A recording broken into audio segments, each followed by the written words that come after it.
Bienvenidos a la sesión 3 de Elementos de la Administración Pública. El día de hoy vamos a hablar sobre la división de poderes, las principales funciones de estos órganos de gobierno, pero específicamente en esta sesión vamos a hablar sobre el poder ejecutivo. El artículo 49 de la Constitución Política de los Estados Unidos Mexicanos establece la estructura del Estado mexicano, que estará caracterizado por la división de poderes en tres poderes en específico, que es el poder legislativo federal. Este está organizado y se integra por el Congreso de la Unión. Este Congreso está dividido en dos cámaras: la Cámara de Diputados, que son los representantes populares, y la Cámara de Senadores, que es la representación de los estados. El Poder Judicial de la Federación, quienes deben de garantizar la impartición de justicia y el respeto a la ley, que está integrado por un tribunal electoral, la Suprema Corte de Justicia de la Nación, tribunales colegiados y unitarios de circuitos y los jueces de distrito. Y el Poder Ejecutivo. Este está representado por el presidente de México, quien se encuentra a cargo de la Administración Pública Federal. El Poder Ejecutivo descansa en un solo individuo. Ese individuo, de acuerdo a nuestra Constitución, es el presidente de los Estados Unidos Mexicanos, nombre que se debe recalcar en el artículo 82 constitucional. Para la función que tiene que realizar nuestro presidente de la República, el cargo, tiene que tener un proceso de legitimación. Esto es una legitimación constitucional y una legitimación política. ¿Cuál es? Lo que establece la ley y también el reconocimiento social sobre la capacidad del sistema para encuadrar cualquier situación o creencia a las instituciones de la política existente que sea más apropiada para el rumbo de nuestro país. Ahora bien, como nuestro presidente de la República es un cargo que se está renovando cada 6 años posterior al proceso revolucionario e institucionalizador de nuestro país, y en el artículo 82 de la Constitución Política de nuestro país establece cuáles son los requisitos para ser candidato, porque eso es a través de una elección popular, para ser candidato a ser y presentarse al cargo de presidente de la República. Esto es, en este artículo 82, primero, ser ciudadano mexicano por nacimiento, en pleno goce de sus derechos, hijo de padre o madre mexicanos, y haber residido en el país al menos durante los 20 años antes de la elección. Esto es de acuerdo a lo establecido y estipulado por la Constitución. Tener 35 años cumplidos al tiempo de la elección, haber residido en el país durante todo el año anterior al día de la elección, la ausencia del país hasta por 30 días no interrumpe la residencia. En la fracción cuarta, no pertenecer al estado eclesiástico. En la fracción quinta, no ser secretario o subsecretario de Estado, fiscal general de la República, ni titular del Poder Ejecutivo de alguna de las entidades federativas, al menos 6 meses antes del día de la elección. Y por último, no estar comprendido en alguna de las causas de incapacidad que establece el artículo 83 de nuestra Constitución.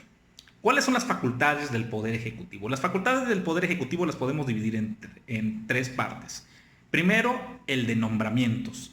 ¿Qué establece los nombramientos? Es la facultad que tiene el presidente del poder para designar o destituir a su gabinete o funcionarios públicos en alto rango, como son secretarios de estados, embajadores o cancilleres, diplomáticos, funcionarios de alto rango de Hacienda, otros empleados del Estado, generales, coroneles, oficiales del Ejército, de Fuerzas Armadas y Fuerza Aérea, proponer a los ministros de la Suprema Corte de Justicia, al titular del Banco de México, al titular de la Comisión de Derechos Humanos.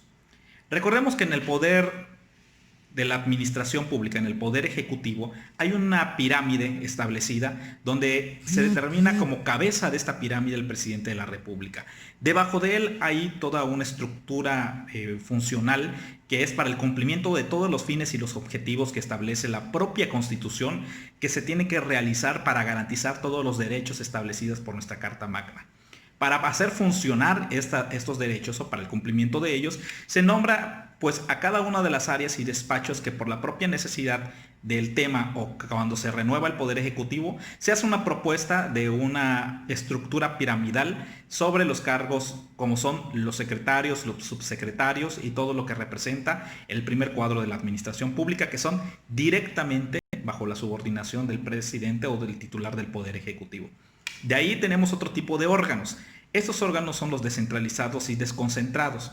¿Qué significan cada uno de ellos? Que tienen, de acuerdo a un tema o un tipo de hecho que se tenga que realizar por el Poder Ejecutivo, se les da ciertas autonomías para la ejecución de estas actividades, dándoles también reconocimiento jurídico, así como patrimonio propio para poder desenvolverse. La facultad legislativa. La facultad legislativa son aquellas inherentes no necesariamente de crear leyes, pero sí de presentar las iniciativas de ley. Esta es por ende parte de las facultades que tiene el Poder Ejecutivo. Esto se refiere a la capacidad de hacer las propuestas para generar iniciativas de alguna ley. Asimismo, tiene el poder del veto. El veto es la oposición o formulación de reformas o adiciones del titular del Ejecutivo a un proyecto aprobado por el Congreso para en su momento devolverlas o no se puedan promulgar. Esto también crea una serie de circunstancias y también un proceso de equilibrio de poderes. El poder de la bolsa. Esta se refiere en su generalidad a todo el recurso económico que a través de la ley de ingresos que se presenta al final del año fiscal y el presupuesto de egresos, es decir, todo lo que se recauda y todo lo que se va a gastar en el año fiscal que se vaya a ejercer. El poder del referéndum, que esto es el que confiere al poder del Ejecutivo la capacidad de proponer o convocar a un referéndum, y el poder del decreto. Esto es tomar decisiones a nivel de dependencias y algunas temáticas muy importantes que se tienen que ejecutar a través de esta propia normatividad, que es la creación de algún instituto, de algún área en especial, que por un tema de necesidad se tenga que ejecutar. Las facultades del Ejecutivo no legislativas son aquellas, independientemente que lo vimos en un momento que es para el proceso de construcción de las leyes, que también faculta la Constitución al presidente de la República. Hay facultades como son en materia de defensa y seguridad nacional, en materia de política exterior, en materia de política, de esta misma política que se tenga que ejecutar, y las facultades en materia judicial o jurisdiccionales que se tengan que realizar como era la Procuración de Justicia. Sin embargo, en ese proceso, en las últimas reformas que han existido en nuestro país, ya se están creando otros órganos que son totalmente autónomos del Poder Ejecutivo, como en la Comisión de Derechos Humanos, en su caso. Así está haciéndose la Fiscalía General de la República. En otros temas también que tienen que ver con el poder electoral, que también ha sido un tema que ha surgido durante estas últimas décadas. La integración de la administración pública que pertenece al Poder Ejecutivo está dividida esta administración pública federal en dependencias como las Secretarías de Estado, la Consejería Jurídica, los órganos reguladores de coordinación en materia energética. Otra de las partes son las entidades públicas, que son organismos descentralizados, empresas productivas del Estado, los fideicomisos y por último, como tercer punto, los organismos constitucionales autónomos. Esto es como el Instituto Nacional Electoral, el Instituto Nacional de Geografía y Estadística, la Comisión Nacional de Derechos Humanos, el Banco de México. Toda esa base estructural lo vemos a través de la ley orgánica de la Administración Pública Federal. La estructura pública federal se encuentra en estas partes. Los organismos de la administración pública centralizada son las dependencias que pertenecen directamente del Poder Ejecutivo, las secretarías del Estado, y había un tema, por ejemplo, los departamentos, que el último departamento que existió fue el de la Ciudad de México, que ahorita ya está conformado con otra formación jurídica, ya como la Ciudad de México, y la administración pública descentralizada. Como lo mencionamos, son los órganos descentralizados, las empresas de participación estatal, instituciones nacionales de crédito, organizaciones auxiliares nacionales de crédito, instituciones nacionales de seguros y fianzas, los fideicomisos. Pero vamos a ver sobre las tres grandes ramas que dividen la administración pública del Poder Ejecutivo. Esto es las dos organismos centralizados, que son los entes del Poder Ejecutivo, que están bajo el mando directo del presidente de la República. Los desconcentrados, que jerárquicamente están subordinados y tienen facultades específicas para resolver alguna materia y dentro de su ámbito territorial que se determine o en cada caso de conformidad a las disposiciones legales aplicables. Ahorita lo vamos a ver un poquito más. Y los descentralizados, o las áreas descentralizadas, los órganos descentralizados, forma de organización de estos entes que pertenecen al Poder Ejecutivo y los cuales están dotados de una personalidad jurídica propia. Esta es una de las diferencias de esa gran confusión que existe entre los desconcentrados con los descentralizados, porque los descentralizados tienen una personalidad jurídica propia y autonomía jerárquica para efectuar tareas administrativas, así como órganos de gobierno internos. Puede ser un comité, una comisión, que sea el órgano de mayor envergadura para realizar las cuestiones de gobierno interno de estas dependencias. Como lo dijimos, los órganos centralizados, el Ejecutivo al practicarla realiza de forma directa prestación de un servicio público en beneficio de la colectividad. Esto es para atención directa a las áreas administrativas, los actos que se tienen que realizar como gobierno. Los organismos desconcentrados son entidades creadas por ley o por decreto del Congreso de la Unión o por el Poder Ejecutivo Federal con personalidad jurídica y patrimonio propios, cualquiera que sea la estructura legal que adopten. Y los descentralizados en el contenido esencial de la actividad correspondiente al Poder Ejecutivo y se refieren a las actividades de gestión que al titular de la misma desempeña sobre los bienes del Estado para suministrar de forma inmediata y permanente. ¿Cuáles son los órganos centralizados? Ya lo dijimos, la Presidencia de la República, las secretarías, los departamentos administrativos, que el último fue la Ciudad de México, y la Consejería Jurídica. Los órganos desconcentrados mantienen liga jerárquica con algún órgano centralizado, es decir, se desprenden de alguna de las secretarías para formar algún instituto o algún consejo.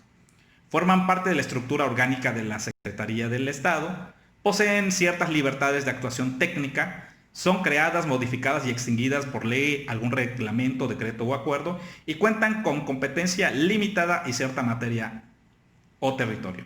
No poseen personalidad jurídica, lo que mencionamos hace un momento, y tienen asignado un conjunto de bienes patrimoniales determinados, solo para la ejecución de las actividades que tienen que realizar. Los organismos descentralizados son creados por ley del Congreso o por decreto del presidente en las mismas características, pero su fundamento es el artículo 45 de la Constitución. Tienen personalidad jurídica propia, cuentan con patrimonio propio, poseen un autogobierno, lo que dijimos, una conformación de un organismo que va a regular las actividades o va a evaluarlas. Poseen la existencia de una tutela por parte del Estado sobre su actuación. Los organismos de la administración descentralizado están conformados por empresas paraestatales, fideicomisos. Las empresas paraestatales poseen personalidad jurídica propia, así como recursos propios, y son creados mediante decretos por el Congreso o el presidente. Y el capital social de las empresas paraestatales deberá ser mayoritariamente del gobierno en 50% o más, si fuese el caso, y el resto de la iniciativa privada. Las sociedades y las organizaciones auxiliares nacionales de crédito, así como las instituciones nacionales de seguros y fianzas y los fideicomisos públicos. ¿Y qué son los fideicomisos públicos? Son aquellos creados por el gobierno federal o empresas paraestatales con el objetivo de apoyar al presidente en la consecución de un objetivo de gobierno para impulsar ciertas áreas prioritarias del desarrollo. Es decir, si vamos a impulsar un tema educativo, se conforma un fideicomiso para que los recursos utilizados sean únicamente bajo los proyectos en materia educativa. Así hay diferentes temáticas, como en el tema del deporte, como en el tema del apoyo social. Entonces, cada una de esas temáticas son para apoyar a la administración y sobre todo a la ejecución de las actividades del Poder Ejecutivo.